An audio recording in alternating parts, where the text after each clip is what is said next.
बिस्मिल्लाहिर्रहमानिर्रहीम। मुबीन जाफ़र भट्टी advocate high court आपके तौर पर हाजिर हूँ। अच्छा जी, एक सवाल बहुत अच्छा एक दोस्त ने किया है, बिलाल यूसुफ साहब ने, और वो कहते हैं कि सर अगर बाप को कोई काम ना करता हो तो अदालत 5 बच्चों का ख़र्चा कम अज़ कम कितना लगाएगी। बहुत ज़बरदस्त सवाल है।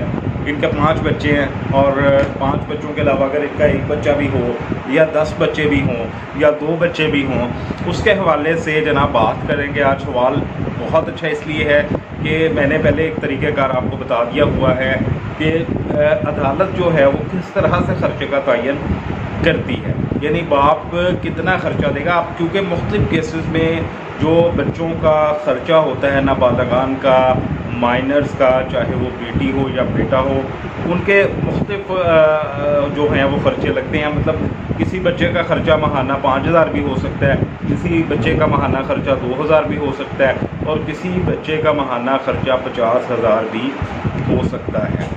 और इसके बारे में मैं पहले आपको बता चुका हूँ कि उसका तयन किस तरह करना है, और उसके लिए मैं इसका कमेंट बॉक्स में आपको लिंक शेयर कर दूंगा। उस वीडियो का वो ज़रूर देख लीजिएगा। दूसरा, हर एक मेरी फैमिली जो लॉज हैं उनकी एक प्लेलिस्ट मौजूद है। आप सर्च बार में जाके प्लेलिस्ट में जाएंगे, वहाँ से आप हर टॉपिक के हवाले से सर्च आउट कर सकते हैं। बेल है, 489F है, जितने भी अहम टॉपिक हैं, तलाक है, खुला है, फैमिली लॉज में उसको आप तलाश कर सकते हैं। अच्छा जी, बच्चे सवाल ये है कि अगर अदालत का 5 बच्चे हैं और अदालत उनका ख़र्चा किस तरह लगाएगी, जबकि बाप बिल्कुल वेला है, बिल्कुल निकम्मा है, या वो कुछ करता नहीं है, या करना नहीं चाहता, या कर सकता है और कर नहीं रहा, सिचुएशन कुछ भी है। ऐसी सूरत हाल में दोस्तों बात जो है वो ये है कि अदालत ख़र्चा मुतय्यन करती है बाप की माली हालात के अकॉर्डिंग। मतलब अगर कोई बिल ऑनर का बच्चा है और उसके साथ ये इशू हो जाता है, उसकी बीवी खुला ले लेती है या वो तलाक दे देता है, तो उसका ख़र्चा उसकी इनकम के हिसाब से लगेगा। अगर the person named in the court is executive kind of person, और आर्मी चीफ और आर्मी ऑफिसर और जज or even a lawyer or doctor or any profession in which the people all are doing their jobs, और वो earning वहाँ से करते हैं, तो उनका ख़र्चा उसके मुताबिक होगा। बैंक मैनेजर हो सकता है, एक मज़दूर हो सकता है, एक छोटा बिजनेसमैन हो सकता है, एक बड़ा बिजनेसमैन हो सकता है। सबके साथ जब इश्यूज़ होते हैं तो अदालत जो ख़र्चा मुतय्यन करती है वो उनकी माली हैसियत के मुताबिक करती है। अगर एक मज़दूर है तो उसको उसका सैलरी और उसकी मजदूरी उसका सबूत देना पड़ता है, और अगर कोई एग्जेक्टिव जॉब कर रहा है जो बैरून मुल्क है तो उसका आप सबूत अदालत को देते हैं, तो अदालत उसके अकॉर्डिंग उसकी हैसियत के माली हैसियत के मुताबिक ख़र्चा जो है वो लगाती है। अब ये सवाल जो है उसमें उन्होंने ये कहा है कि जी 5 बच्चे हैं और 5 बच्चों का जो ख़र्चा है वो किस तरह लगाएगी जबकि बाप बेरोज़गार है। अब बाप अगर बेरोज़गार है तो ऐसी सूरत हाल में अदालत जो है देखती है कि उस बाप की जो बेरोज़गारी है उसकी वजह क्या है। आया कि वो कुछ करना नहीं चाहता, कर नहीं रहा, खर्चे से बचने के लिए बेरोज़गारी का ड्रामा कर रहा है, क्योंकि बैरून ममालिक में जो लोग मकीम होते हैं उनके जो घर वाले अक्सर प्ली लेते हैं, वो यही प्ली ले लेते हैं कि जी वो बेरोज़गार है और बरसरे रोज़गार नहीं है। तो ये एक अदालत को चीट करने की कोशिश की जाती है, जबकि अदालत जो होती है वो प्रूडेंस बेस्ड होती है, विजडम बेस्ड होती है। तो उसने वो फ़ैसला जो है वो अपनी विजडम के हिसाब से और जुडिशल माइंड जिसको कहा जाता है वो अप्लाई करना होता है, और फिर वो फ़ैसला जो है अदालत डिग्री जारी करती है।